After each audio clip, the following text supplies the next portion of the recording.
Selamat pagi semuanya ya.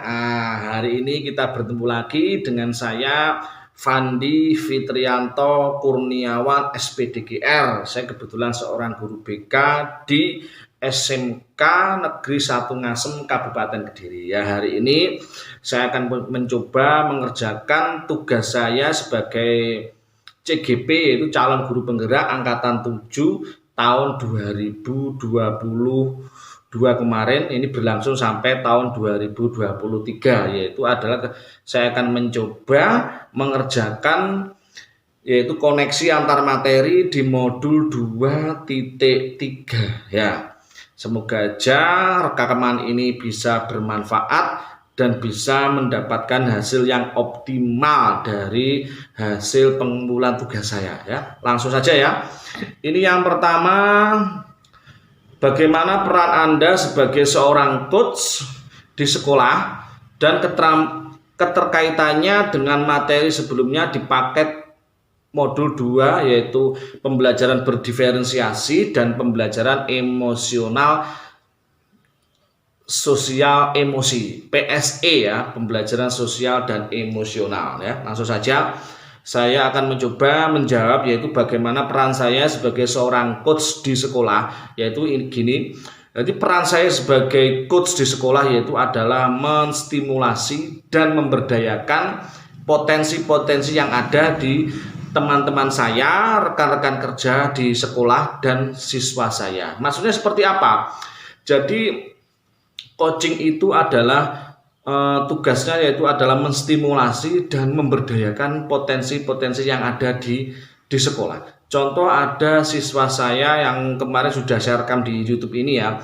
Ada siswa saya yang curhat bagaimana caranya untuk mengelola emosi. Saya sebagai seorang coach itu saya tidak berarti mereka datang langsung saya kasih solusi permasalahan, bukan, tapi saya berusaha untuk menstimulasi dan memberdayakan potensi-potensi yang ada dari siswa saya itu, biar juga dia bisa dari tidak komit menjadi komit, dari tidak sadar menjadi sadar, dari tidak yakin menjadi yakin atas kemampuannya.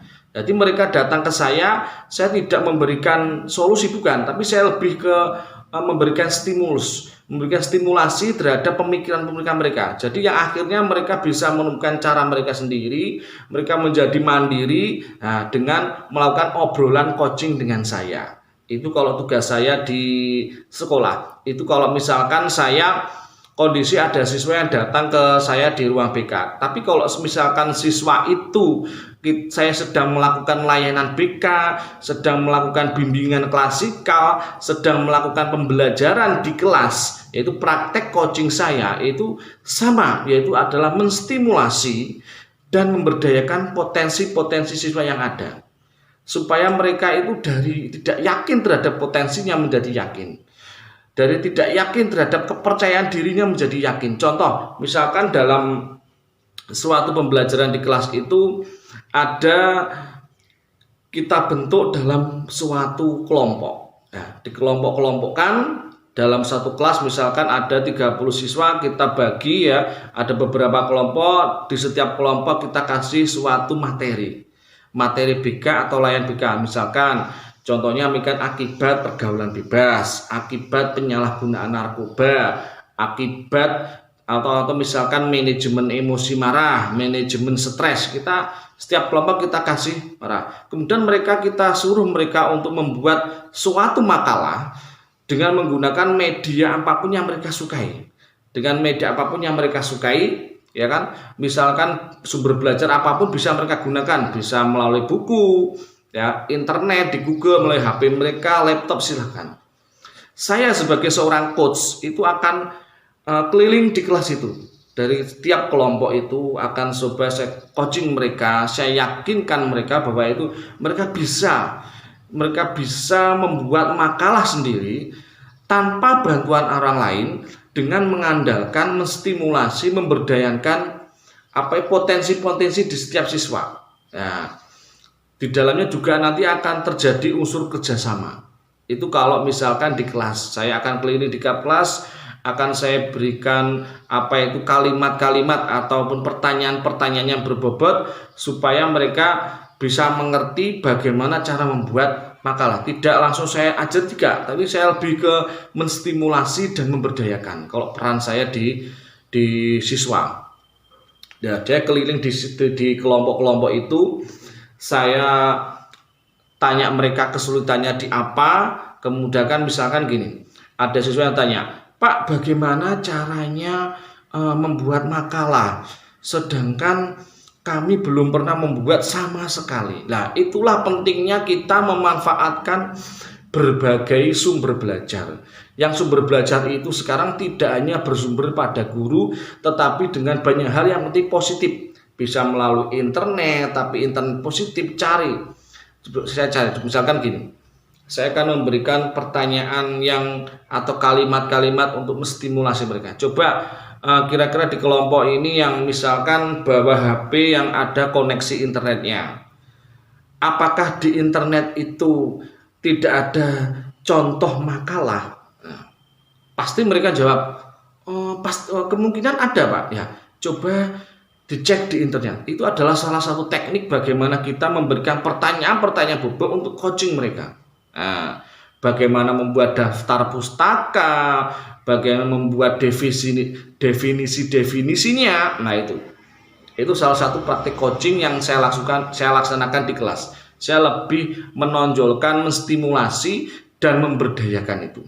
Nah, itu apalagi kalau misalkan dalam pembicaraan dengan saya tatap muka di BK, misalkan ada permasalahan, saya coachingnya ya tetap menggunakan alur tirta, yaitu yang pertama yaitu adalah kita menetapkan tujuan dari obrolan itu apa, ya, kita sampaikan kepada siswanya apa yang ingin kita obrolkan hari ini. Nah, kemudian yang kedua adalah identifikasi permasalahan. Mereka yang ingin diobrolkan apa, kita identifikasi penyebabnya apa, kemudian apa yang sudah mereka lakukan dan sebagainya. Kemudian yang ketiga yaitu adalah tirta, rencana aksi. Nah, kira-kira yang ingin direncanakan sama mereka itu apa? Nah, contohnya misalkan menggunakan kalimat seperti ini. Bagaimana Linda?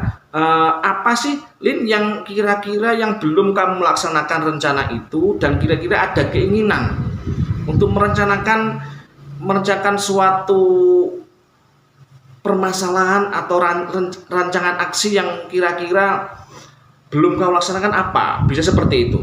Misalkan Linda mempunyai permasalahan tentang pengelolaan stres misalkan. Bagaimana cara manajemen stres. Kemudian dalam R-nya, tirta R-nya, rencana aksi, kita bisa menggunakan pertanyaan-pertanyaan berbobot seperti satu tadi. Lin, coba misal kira-kira ada nggak cara yang ingin kamu laksanakan tapi belum kamu laksanakan, masih rancangan. Nah, itu bisa rencana aksi seperti itu. Kemudian yang terakhir adalah tanggung jawab. Bagaimana kita membangun komitmen kepada coach kita. Saya sebagai coach, siswa saya sebagai coach, dengan pertanyaan-pertanyaan bobot tadi ya, misalkan seperti ini. Kemudian cara-cara itu kapan kamu laksanakan? Nah, bisa seperti itu. Saya ulangi bahwa tirta itu ada 4 ya. Yang pertama yaitu adalah tetapkan tujuannya apa, kemudian I-nya identifikasi, R-nya itu arah rencana aksi, kemudian yang keempat yaitu adalah tanggung jawab. Bagaimana kita membangun komitmen, yaitu menggunakan alur tirta dalam coaching. Yaitu adalah peran saya sebagai siswa yaitu adalah menstimulasi dan memberdayakan potensi. Kemudian kalau peran saya dengan peran saya kepada rekan kerja yang lain, yaitu adalah saya bertujuan untuk menstimulasi dan memberdayakan potensi-potensi yang ada di teman saya. Contoh misalkan ada teman saya yang curhat kepada saya seperti waktu yang sudah saya upload di YouTube ya. Ada teman saya itu, mereka ada siswa yang bisa dikatakan rame pada waktu pelajaran itu.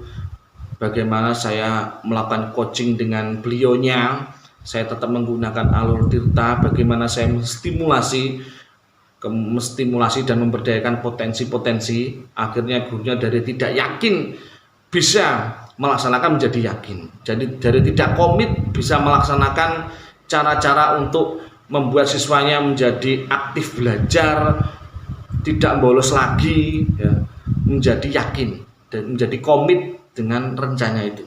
Itu tugas saya, meyakinkan dia, membuat komit dengan cara-cara dia. Saya lakukan melalui proses coaching seperti itu dengan berpatokan pada 4 alur tirta, nah itu pada teman saya.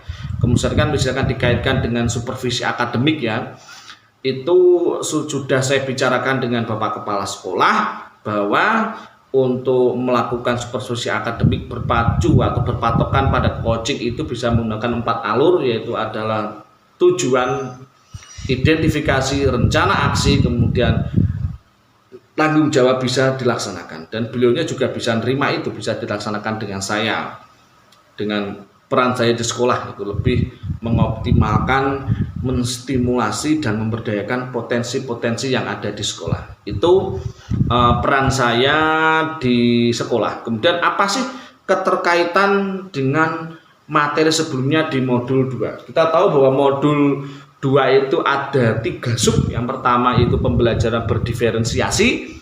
Kemudian yang kedua yaitu ada pembelajaran sosial emosional atau PSE. Kemudian yang ketiga yaitu coaching, ya. Apa sih kaitannya? Sangat berkaitan. Jadi di dalam modul ini antara satu sub dengan sub yang lain tidak bisa dipisahkan. Contoh, misalkan di pembelajaran coaching ini.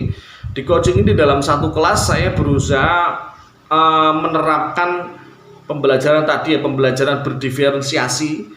Saya lakukan sub-sub atau pola-pola apa yang harus saya berdiferensiasikan, yaitu tujuan kita tahu bahwa pembelajaran berdiferensiasi adalah pembelajaran yang bertujuan untuk mengoptimalkan, memenuhi kebutuhan-kebutuhan belajar siswa yang berbeda-beda. Apa yang berbeda? Yaitu yang pertama yaitu adalah tentang kesiapan belajar atau readiness, yang kedua yaitu adalah minat, yang ketiga adalah profil belajar siswa. Contoh misalkan saya melakukan minat, keinginan mereka yang berbeda-beda. Karena tadi dalam satu kelompok saya bentuk beberapa kelompok kecil, satu kelas misalkan 31 kelompok berisi 4 sampai 6 anak. Nah, kita beri judul mereka, saya buatkan, sediakan judul, saya suruh mereka memilih tiap kelompok yang mereka sukai apa, minatnya di apa, ya. Ada yang memilih tadi, ya, akibat pergaulan bebas, materinya silakan milih tadi. Nah, dengan tugas utama adalah pembuatan makalah.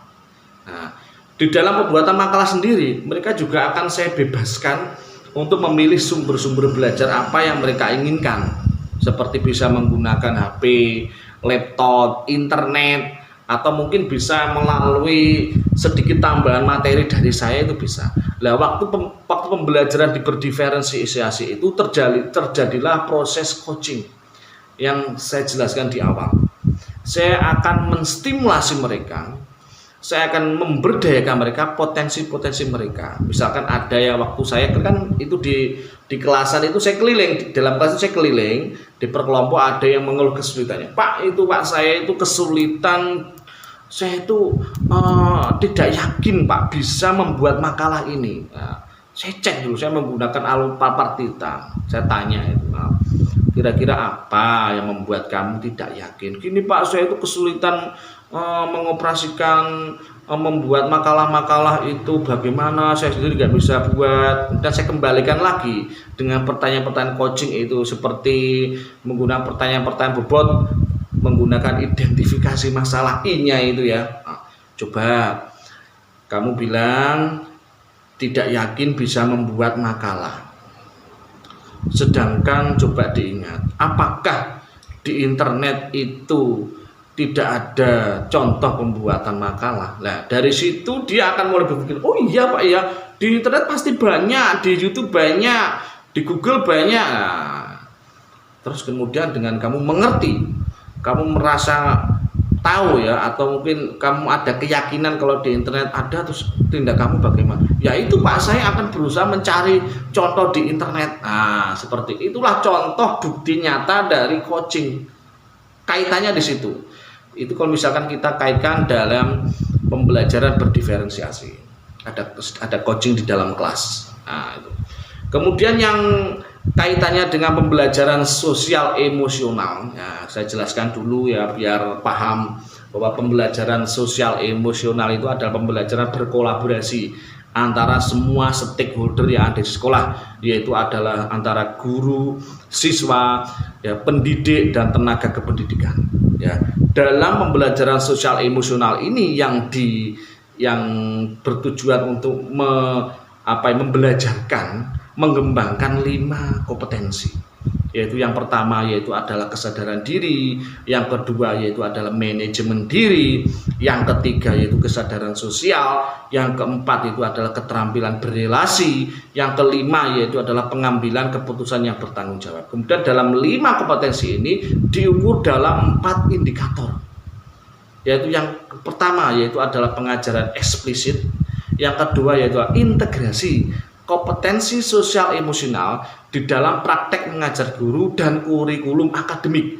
Kemudian yang ketiga yaitu adalah menciptakan iklim kelas dan budaya sekolah. Kemudian yang keempat yaitu adalah meningkatkan kompetensi sosial emosional pada pendidik dan tenaga kependidikan. 4 indikatornya itu. Terus bagaimana kaitannya dengan coaching? Sangat sekali banyak kaitannya. Contohnya, misalkan waktu kita menerapkan pembelajaran sosial emosional, ya, waktu kita mengajarkan keterampilan satu aja saya ajarkan, yaitu keterampilan kesadaran diri. Saya ambil materi tentang bagaimana siswa itu bisa memahami emosi dia sendiri dulu. Memahami dulu. Kalau sudah bisa memahami kesadaran diri, baru adalah manajemen diri, yaitu bagaimana mengelolanya emosi itu. Saya khususkan marah ya, bagaimana bisa memahami dulu emosinya. Apakah emosi positifnya bagaimana, emosi negatifnya, marah, senang bagaimana. Dalam misalkan ada seperti tadi, ada anak datang ke saya, 4 mata sendiri ke saya, mempunyai masalah tentang emosi, khususnya marah. Bagaimana cara mengendalikan emosi dia, khususnya marah. Otomatis di situ akan saya terapkan proses coachingnya. Nah, saya menggunakan 4 alur tirta. Itu kan salah satu bentuk kesadaran diri. Contoh yang pertama, saya buat yang pertama tujuan. Anak datang, saya tanya, misalkan namanya adalah Roni, misalkan, atau bisa namanya Reno. Selamat datang Reno di ruang BK. Apa yang ingin ditanyakan, apa yang ingin dibicarakan Reno pada hari ini?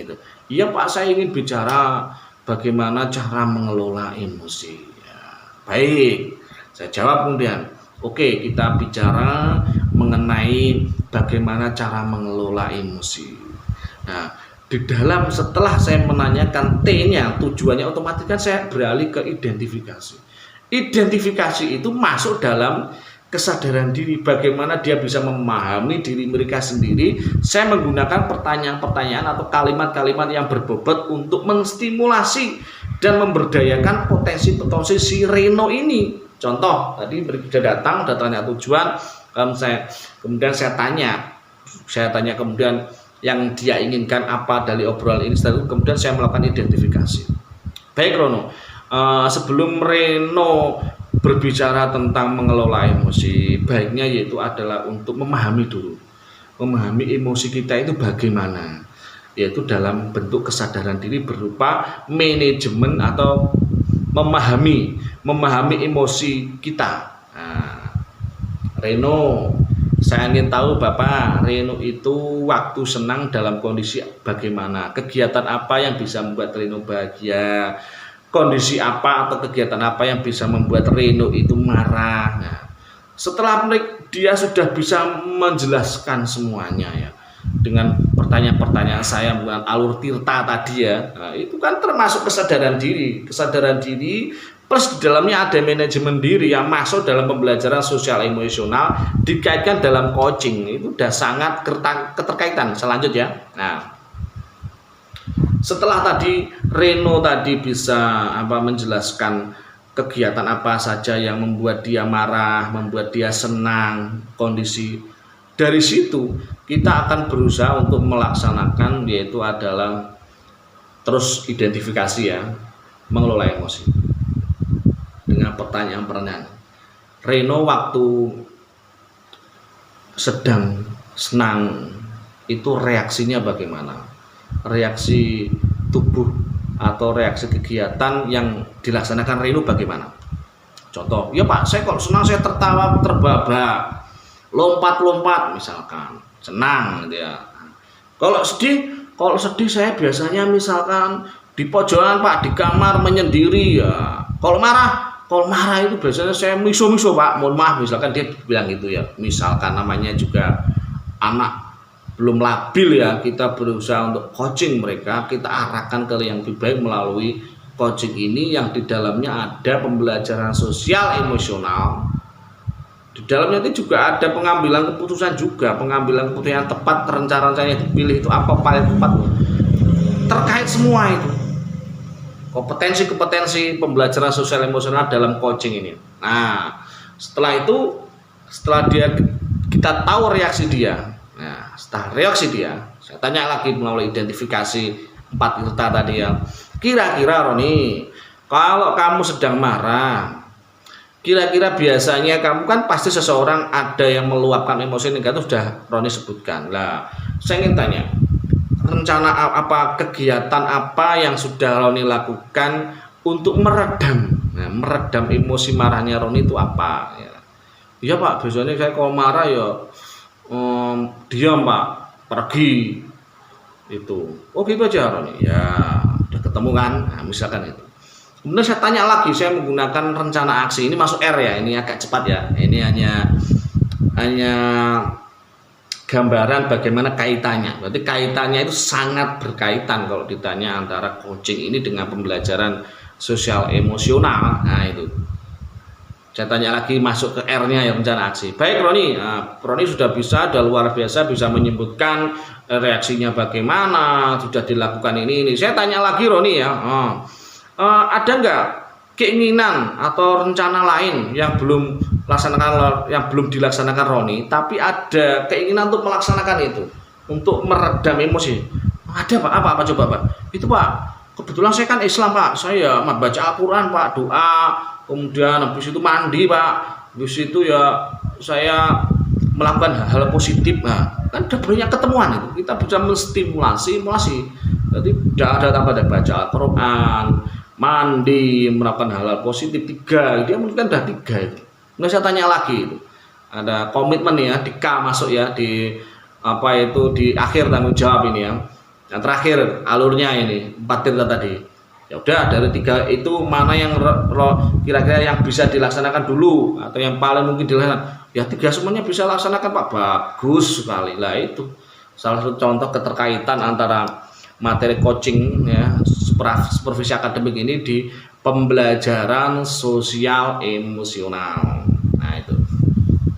Dan selanjutnya ya, itu bagaimana keterkaitan keterampilan coaching dengan pengembangan kompetensi sebagai pemimpin pembelajaran. Nah, ini pemimpin pembelajaran adalah salah satu peran guru penggerak. Nah, pemimpin pembelajaran.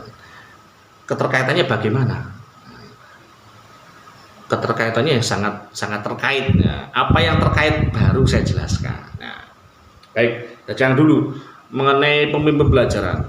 Apa sih pemimpin pembelajaran itu? Pemimpin pembelajaran adalah seorang guru itu bisa menjadikan contoh baik kepada siswanya, memberikan semangat bagi siswanya, memberikan dorongan bagi siswanya, membantu dan memfasilitasi.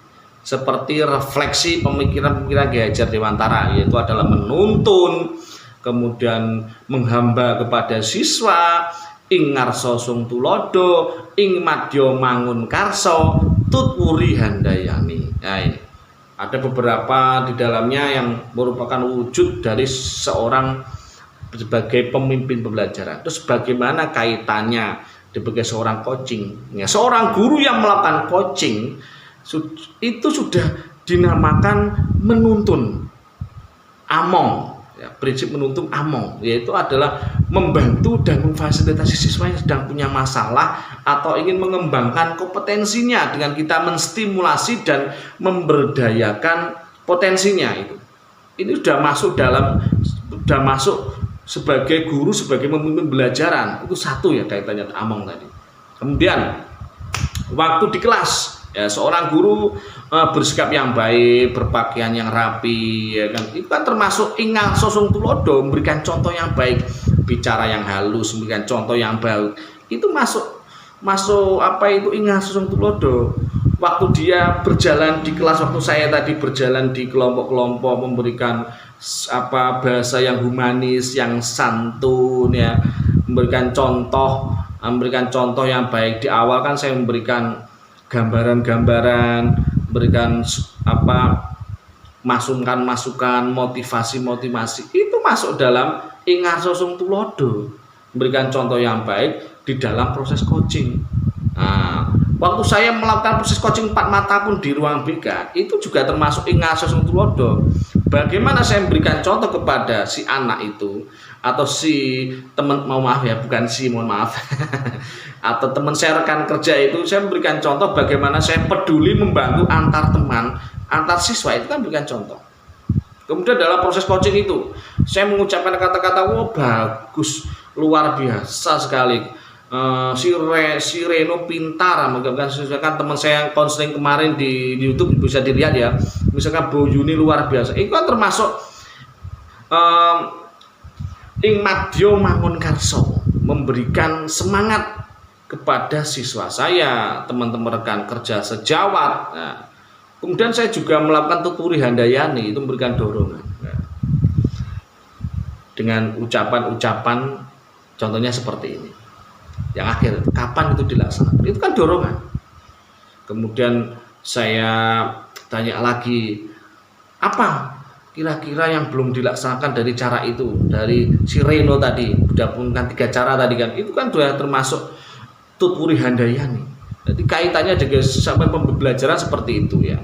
Jadi bagaimana kita menerapkan budaya AMONG, menuntun kepada siswa saya, ikhlas mendidik kepada siswa kita ya, melalui proses coaching, membantu di kelas maupun 4 mata. Nah, itu berkaitan semua. Nah, kaitannya di situ. Nah, itu 1, 2. Selanjutnya ya, kita buatkan di tugas tugas mandiri koneksi antar materi ya, di modul 2.3, tepatnya 2.3.A.8. Nah, banyak sekali ya ini ya, pengalaman materi pembelajaran yang baru saja diperoleh ya. Pengalaman saya dengan ini kan termasuk pemikiran reflektif terkait pengalaman belajar. Pengalaman saya apa selama proses coaching ini? Dengan proses coaching ini saya mendapatkan ilmu baru. Ilmu apa? Ilmu coach.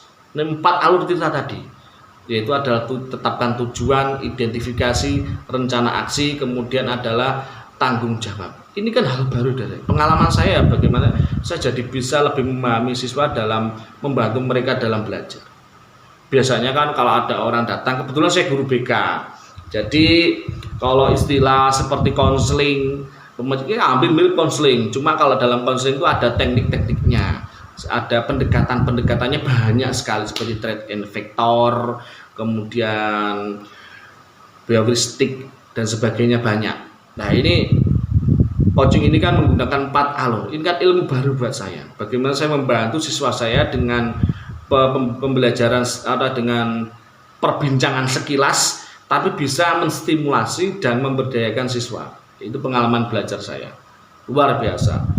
Dan emosi yang dirasakan ya, emosi yang saya rasakan yang pertama, saya senang, saya kadang-kadang deg-degan, kagum terhadap siswa saya. Ternyata banyak siswa saya dan teman-teman saya itu yang memang sebelumnya sudah tahu caranya, cuma mereka belum yakin, belum ada komitmen, belum sadar ya. Tugas saya sebagai seorang coach melakukan coaching itu ya, membuat mereka ada komitmen, memberikan mereka sadar, memberikan mereka yakin terhadap rencana-rencana yang mereka buat itu. Nah, kemudian yang 3, apa yang sudah baik berkaitan dengan keterlibatan dirinya dalam proses belajar.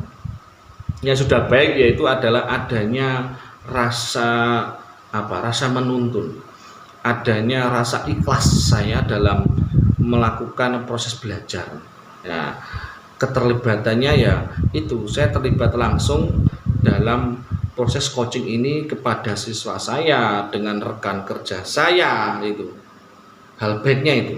Nah, kemudian apa yang perlu diperbaiki dalam proses coaching ini, menurut saya itu ya kita harus hafal, harus menyiapkan dulu pertanyaan-pertanyaan berbobot itu apa aja yang perlu ditanyakan, yang berkaitan dengan identifikasi, kemudian tetapkan tujuan, mohon maaf ya, berkaitan dengan tetapkan tujuan, identifikasi, rencana aksi, kemudian tanggung jawab. Kita pertanyaan-pertanyaan memang harus jam terbang. Nah, harus yang perlu diperbaiki yaitu adalah kadang itu pertanyaan saya kurang berkaitan dengan 4 alur tirta tadi, itu yang perlu diperbaiki. Kemudian nomor 5 ya, keterkaitan terhadap kompetensi dan kematangan diri ya. Dengan adanya saya belajar coaching ini, saya semakin matang dalam membantu siswa, semakin profesional, semakin mengedepankan kemandirian siswa, semakin mengedepankan menstimulasi dan memberdayakan. Jadi tidak beasiswa itu dan teman itu tidak bergantung kepada kita. Mereka juga akan berusaha untuk mengcoaching dirinya sendiri. Nah, apapun itu, apa coaching, apa konseling, yang penting adalah bagaimana kita bisa bermanfaat bagi orang lain. Nah itu